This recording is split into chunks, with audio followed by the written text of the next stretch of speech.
कि युगों युगों से सेवा का इतना अहम अंग भक्ति का जिसको माना गया है सेवा के रूप में, तो इस पहलू को भक्त हमेशा विशेषता देते आए हैं। इसीलिए जब भी मांगा, चाकरी मांगी, सेवकाई मांगी कि इस प्रकार से हम चाकर बन के रहें, हम सेवक बन के रहें, इस प्रकार से सेवा लगन के साथ, तन्मयता के साथ,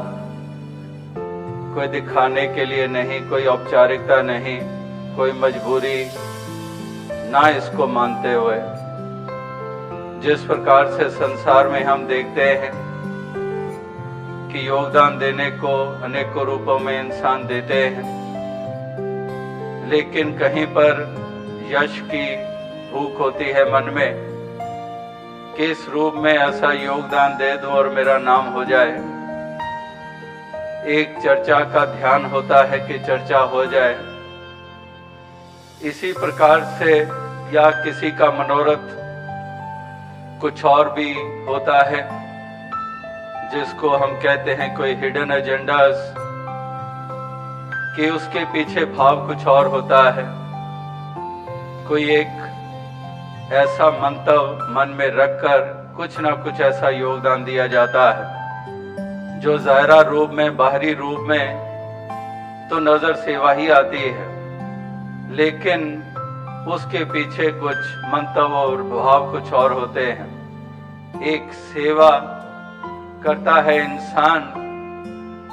फल कारण सेवा करे, तजे न मन से काम,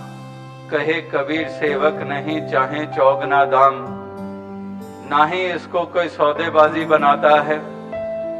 ना ही इसको कोई शर्त के रूप में रखता है। एक धुन लग जाती है, एक प्रेम मन में ऐसा समा जाता है कि जिसके कारण एक समर्पित होने का, न्यौछावर होने का भाव रहता है। इसीलिए इतने इतने बड़े त्याग ये भक्तों महापुरुषों ने किए हैं, जहां पर अपना प्रेम भी उस रूप में निभा दिया, वहां पर संसार के उद्धार के लिए भी योगदान दे डाले। संसार को ये भी ढंग बता दिया जीने का कि केवल खुद गर्जियों से जीना कोई जीना नहीं होता है। दूसरे के हक को छीनना, जुल्म सितम करके दूसरों को वंचित कर देना, उनके सुकून और चैन से और उनके एक हक से, बल्कि जीवन जीने का ढंग सलीका भक्त बताते हैं कि इस प्रकार से त्याग करके, कुर्बान करके, सेवा में लगाकर, तन मन धन करके योगदान देते हुए, और बदले में कोई और ऐसी भूख मन में रखे बगैर, जैसे दास अक्सर कहता है कि सेवा के मैदान में उसी निष्ठा और लगन के साथ, उसी नियत के साथ जो उतरता है,